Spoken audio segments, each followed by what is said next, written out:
As far as project visits, when we talk, that's on the back side, I'm sorry, folks, page number 14. Project visits. As far as project visits, oh, sorry, go for it.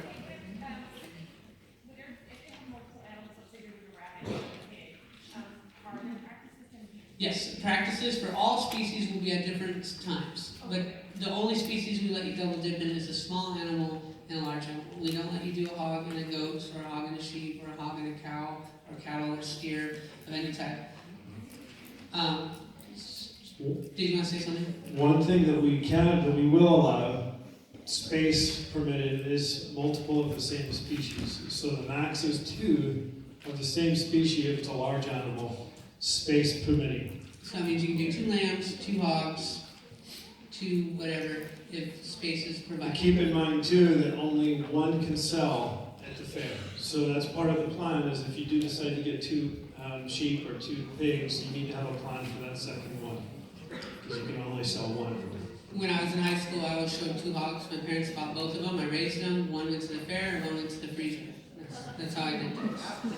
And it was really good bacon. Okay. Moving on with project visits. If you keep your animal at your house, an ag teacher will come by. I want to say weekly, but depending on how many projects we have to overview, they will come by at least regularly to check on your animal. At that time, they'll weigh it, they'll make sure everything's okay. It is your responsibility that if anything happens, because it's not being held at Kern High School District property, we don't have access to your property all the time. It's your responsibility as owner of the animal to notify the instructor if anything happens, or anything's wrong, or the animal's sick. We'll try our best to keep open that line of communication, but if you're not working with your animal, not in contact with it, then the likelihood of you being able to identify something's wrong with it is going to be slim. But project visits, if you keep your animal at your house, will occur at your house. Other than that, they will be on site at the given feeding times or at showmanship practices.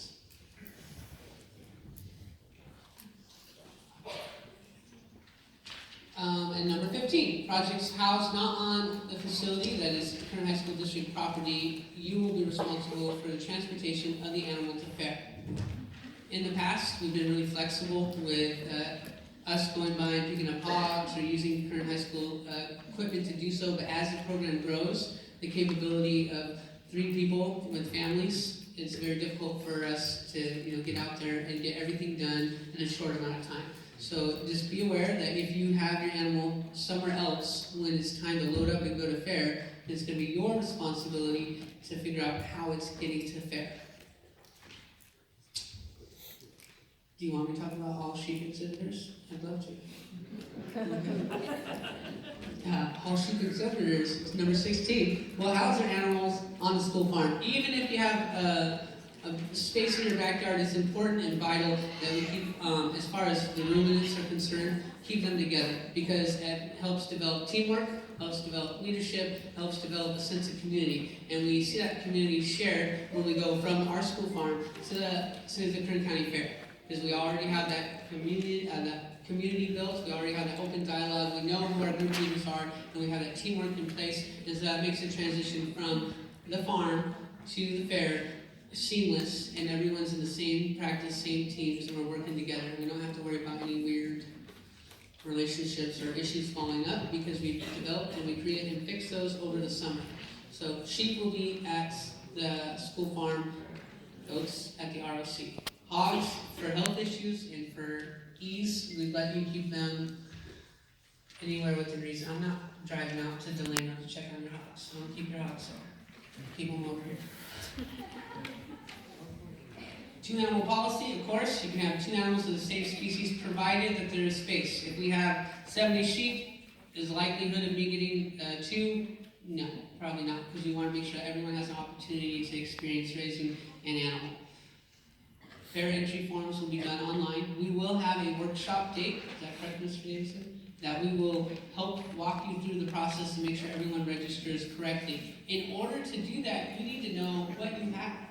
You need to have your paperwork from your breeder saying, oh, it's a male lamb that is in Hampshire, and it was, you need to know what you have. So that way when we register it, we can. Another thing to identify is where it was bred out. If it was bred in Kern County, that opens you up for a whole other set of shows, another opportunity to get out there. So for Kern breeding, but if it was not bred in Kern County, or it's bred outside of Kern County, you need to know that information as well. It doesn't mean the lamb's any, or the hog is any less valuable, it just gives you a less opportunity to show at the Kern County Fair. And that's all it is, it's just an additional class open to. And that's something you're gonna wanna pay attention to if you have a goat, a lamb, or a hog. DNA packets, Mr. Newsom talked about earlier, those will be purchased at the Fair Livestock Office. In the past, if you're a hog person, I have broken many rules and I've picked them up for you, but as teachers are not supposed to handle money. So usually a check made out to the Kern County Fair, I would do that. But because of our sheer numbers, the plan is that the individual exhibitor will be responsible for picking up the DNA packets. Is that correct, Mr. Davidson? Just want to make sure I'm not making things up. I do that a lot. Question? Yeah, so on the DNA kits, I didn't see anything for goats. It's the same process for goats. But I meant date-wise. Oh, date-wise for goats. Is it the same as sheep, or what is it? Yeah, actually, I believe it is the same for sheep, but I'll check the book and I'll confirm if it's any different. We'll clarify it. Thank you. I'm 99.9% certain it's the same. And then, so to go back to the DNA packets, you want to make sure you have the state stamp, because you just miss, it's going to be given for everyone. And then you have something in your freezer. Rebecca?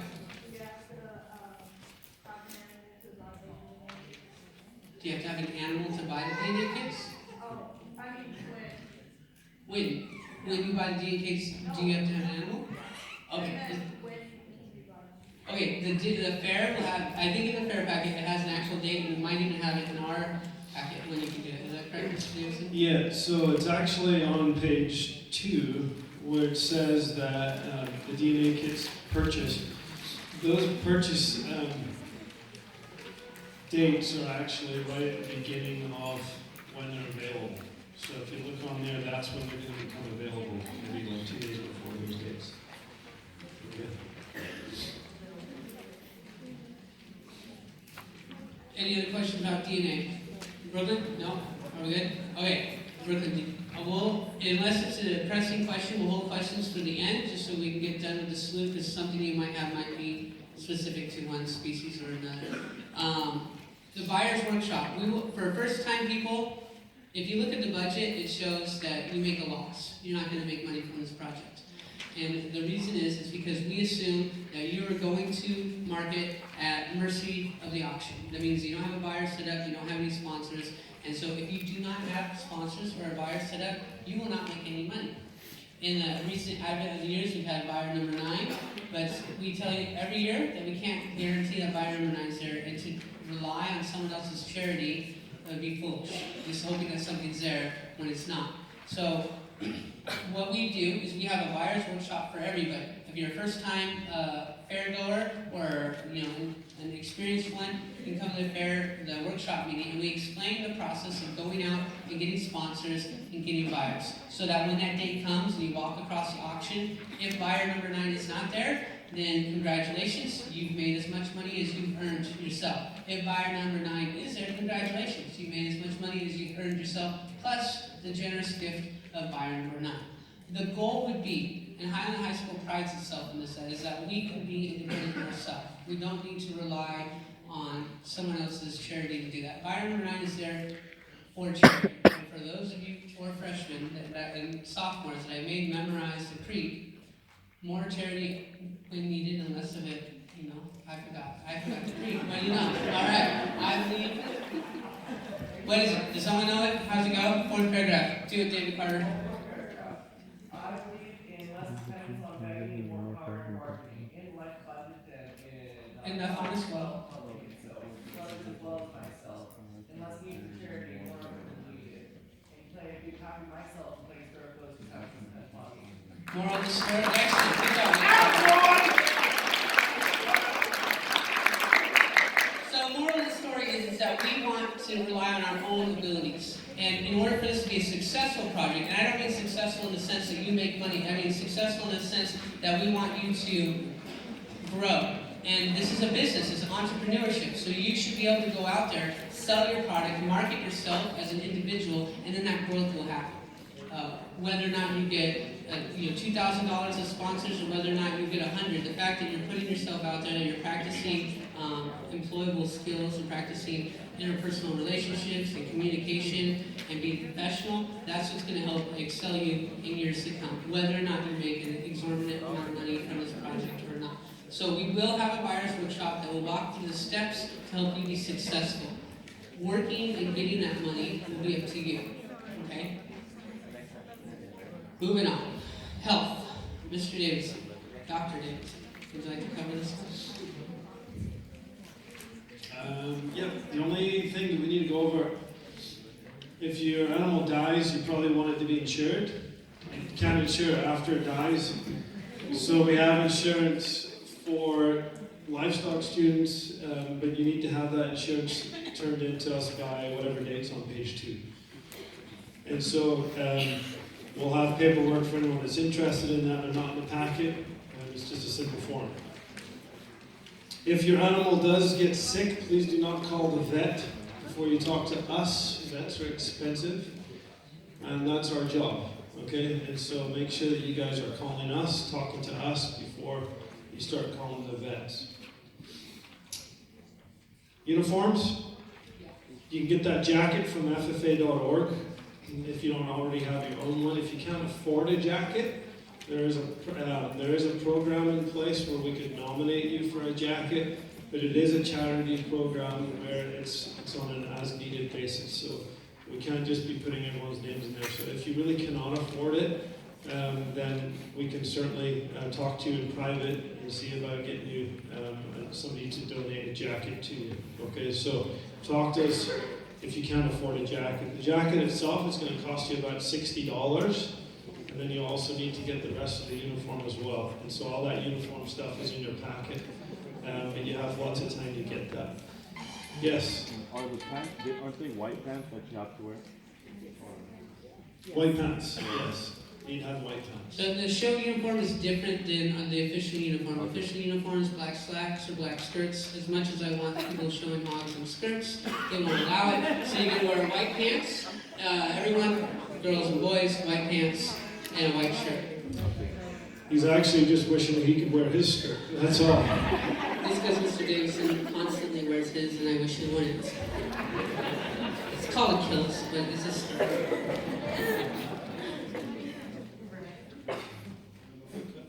Sage wants to go boot cut. You can go boot cut. That's You gotta get the skinny jeans.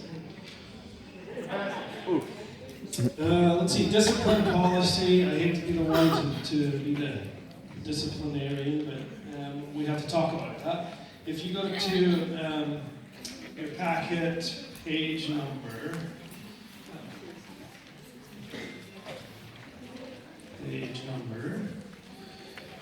31. 31. So some of you might have a hard time counting that far, Josiah, but if you can, go to 31 and there's numbers on the bottom of the page for you.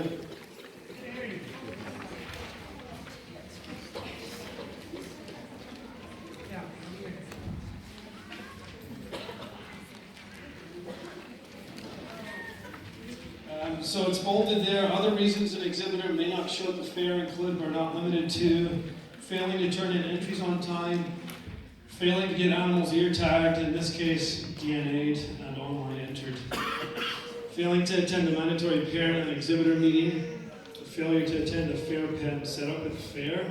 All those dates are in the packet here, page 2. Non-compliance of the rules, and those rules are everything that's in here. Okay, so we're obviously not going page by page and reading this together. That would be the most boring meeting, but you can certainly read this in your own time. And so non-compliance with these rules, bad-mouthing students, parents, or advisors in a public forum will also get the projects terminated. So we do ask that if you have a problem with another student, you either talk to us or talk to the student themselves, depending on the situation. Obviously, there's different scenarios. If there's issues with us as advisors, talk to us in a discreet manner. It's all just about being respectful amongst one another. And as I say every year, we don't want any episodes of Days of Our Sheep, or Days of Our Pigs, or days of our rabbits, or days of anything, okay? We're out here to have a positive experience. So if there are concerns, and we ask that people be mature and responsible and talk about it.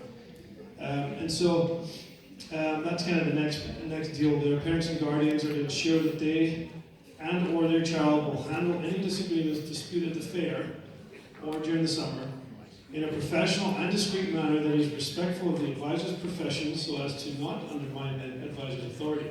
Any occurrences that are in conflict with this rule will result in the child or children not exhibiting at the current or subsequent fairs. So make sure that we're all understanding that. So if we flip over a few more pages to the contract termination report. Now we've actually stolen a few of these papers from another school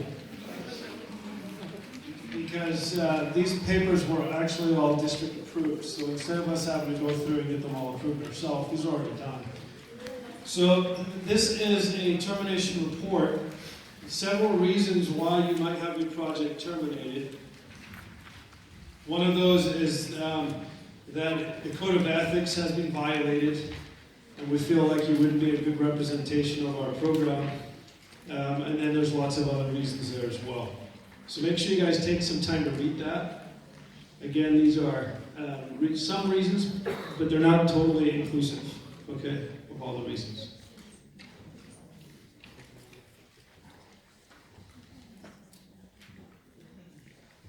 I'll let you be Mr. Nice Guy again.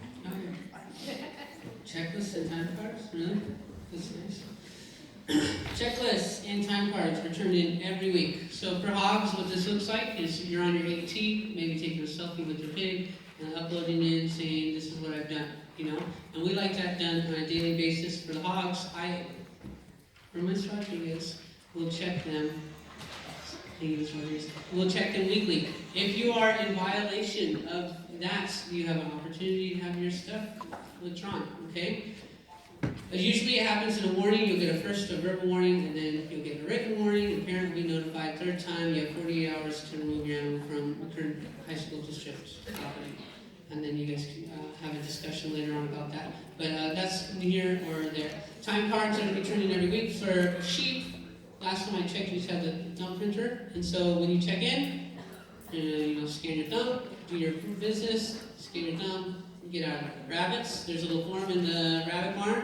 People that keep rabbits at home, put it on the AT, take a picture of what's going on. So we have evidential proof that you've been maintaining and upkeeping your animal. Like the kids in the Ag Mech 2 shop class, I have them write in a time card. You don't turn in your time card, you don't get paid. This is the real world. So you don't turn in your time card, how do we know you did anything with your animal? And so we're just going to assume neglect. Especially when we're overseeing 60 or 70 sheep in one facility. I can't go through and check every single lamb. I need to know that you've been handling your animal, that you've been taking care of it on a daily basis, and be sure that you're going to tell me that something's wrong with your animal. If you can't do that, I can just assume that you haven't been taking care of your animal, and that's neglect. Animal abuse or neglect is a felony. And us, being your advisors, they're the first person they're going to go, oh, did you know that animals under your stewardship are being neglected and abused? Did not know that. That's a surprise. And so we take zero tolerance policy, especially in the agricultural industry. Everything's so transparent. We want to show that we have respect for the animals that we are raising, and that they're raised in a humane manner. So it's very important that we're turning our time cards and we're doing our portion. It's a simple thing, like literally scanning your thumbprint. I think it's way easier than it was. In AET, it's on your phone. You guys are on your phone half the time anyways. So. And that goes for any animal on the farm. Yeah, any animal on the Kern High School District property. We have stewardship over. It's our jobs on the line, our reputation as Highland High School employees. So we take that very serious.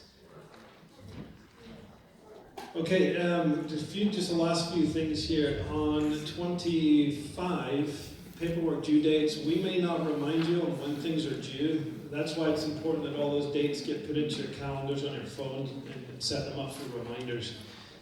We don't see all the students in all of our classes because everybody's kind of spread out with different teachers. So it is crucial that you guys hold these dates, put them in your calendar, and then keep those things reminding you a few days before they're actually due. And then the assumption of liability is that anytime you're on a school farm, whether it's the RLC or it's at Highland, you're probably not going to be monitored very closely. So it's quite a bit different than if you're in the classroom and we're supervising you. It's bad enough that Mr. Leishman is supervising children, but most of the students out there are not going to be supervised at all. And so the assumption of liability is that there might be some things, your students might get hurt. I mean, they could trip up and fall and hurt their toe, or it could get worse when they cut themselves on the fence. Who knows? So, in fact, I've actually seen students physically hurt by these animals as well. So, the liability is there. The assumption is that your students will not be monitored most of the time. And so if that's a problem for you, then I would suggest that you go with your student to feed every time. Okay? Yeah, that would be a typical response right there. So don't get caught up in the fact that your student is going to be supervised, because they're probably not. Okay? So if you can't trust them, and we can't trust them on the farm, then they won't be on the farm. Okay, and that's the bottom line. All right? So we want to make sure that students are behaving the way they should be out there.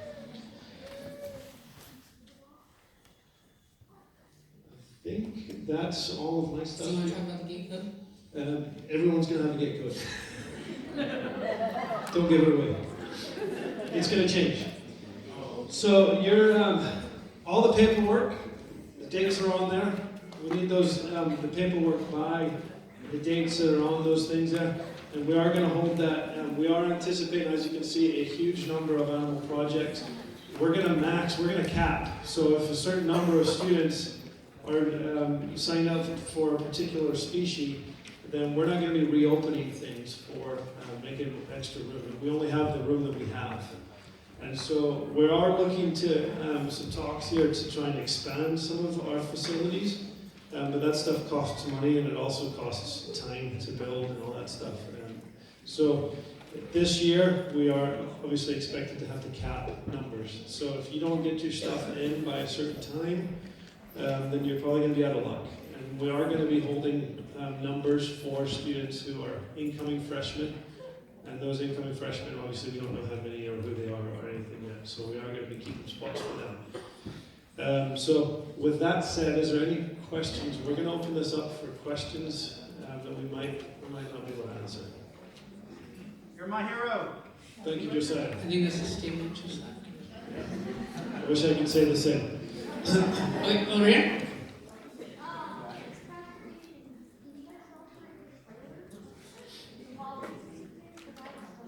Okay, what are you looking for? A species?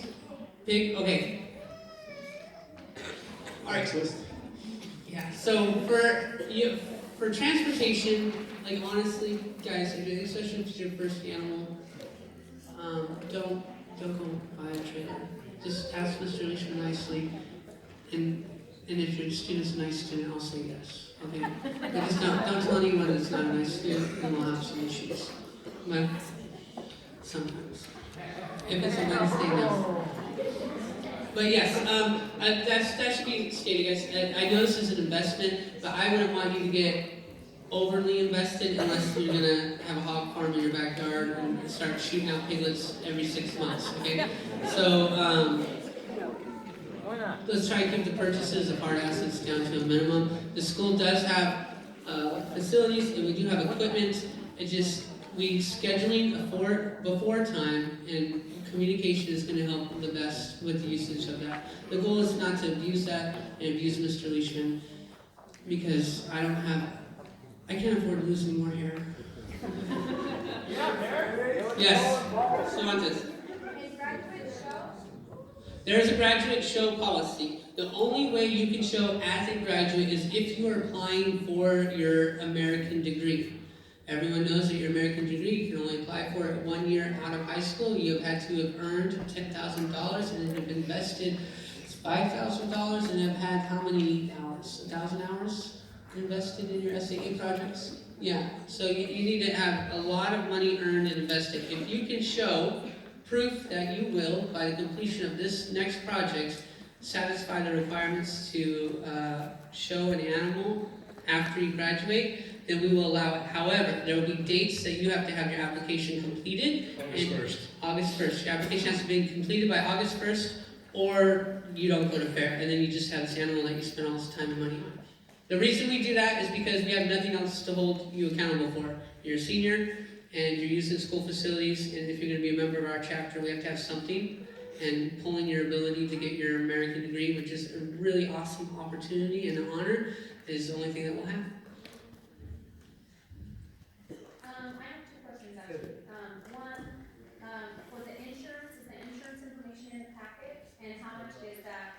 Insurance is a minimal. I think it's like 5% of the animal, maybe.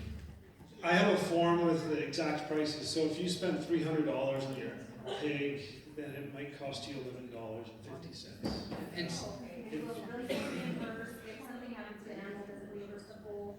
For the cost of that animal, not your feed costs, just the cost of that initial animal cost. So just to buy that animal itself. and the reimbursement process. Oh, sorry.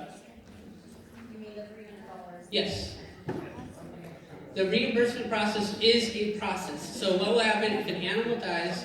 We get a vet out there, they check it, make sure they write down the cause of death. We turn that into the insurance. The insurance then writes a check to Highland FFA.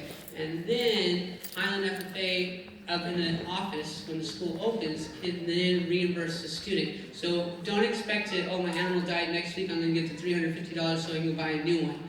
It takes a lot longer process than that. We're looking at least a few months differences, so if your animal dies, you will get reimbursed for it, but it's not an immediate process. It's not like if some, like real human insurance where it's a little bit faster. It's called the education system. Oh, way in the back, Ms. Price. She I'm has- sorry, Ms. Price, I cut you off. She had two questions, I forgot. Okay, sorry. With the DNA kits, I know that we have to purchase them at the fair now, right? But it says here, like, for the photo requirements, that the tags have to be visible, but we said no tags. Okay, so that would be, you will get tags, and we will tag them when we do DNA. The tags are in the DNA packets. So everything that we, Need will all be of in the the, requirements we turn into you. Is that correct? yes. So we purchase the kit from them. Mm-hmm. Okay. Exactly, and then we will help you, we'll walk you through the process, we'll tell you how to do it. The picture requirements, all that means is that the ear tags are in there when you take pictures of the animal. You get the ear tags when you purchase the DNA kits. Okay, so they all come in. Versus in the past when we take everything down and get your tag down. So we do that ourselves. All right, Ms. Price, I'm sorry. What is the amount of parental involvement for like banquets or like how many other days are we gonna be committed to coming to stuff? So are you you're talking about, Like, will you have a calendar? These are set dates that where parents are probably gonna be involved. in regards to the animal projects or Or everything? like fundraising or other things like that. Is Yeah, that- we don't is that have right? anything set up because that would require a lot more organization. But we certainly could. Yeah. Yeah, we could definitely set something like that up. Yeah.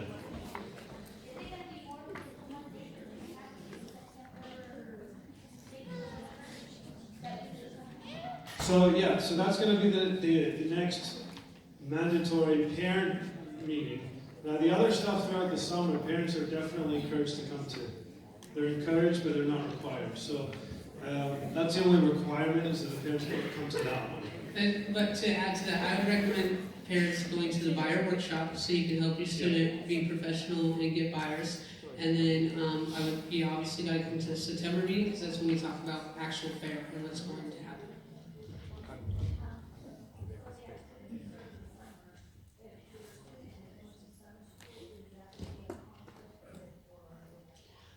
The farm is open 6, correct? The farm will be open at 6, summer school doesn't start till 7, 8-ish, and so they'll have access to that before school, and then after school, the farm doesn't open again until 5 o'clock. So the expectation was after that you'd come back. Sheep can be 10 to 2 twice a day. Yes.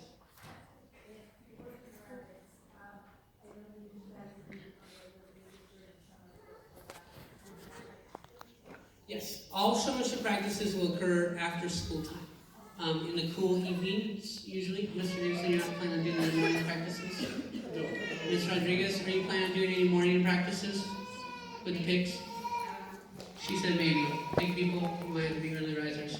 But rabbits, we make sure that all the showmanship practices occur on different dates, so that way if Mr. Davidson says my wife wants me to not be here anymore, then I can cover for him, and vice versa.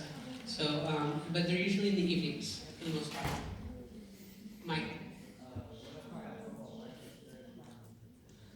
Okay, that's something to take into consideration, and for the most part, we're pretty flexible, but the 1 day a week, it's a commitment you're making. Even when fair comes, it's in the middle of football season, and we say animals come before football, and coach is pretty receptive to that most of the time, but you have to make that decision. It's a priority that you're gonna make, and if you're gonna go in, you gotta go all in. And that key is 80%, so you have to make 80% of the practices that we offer.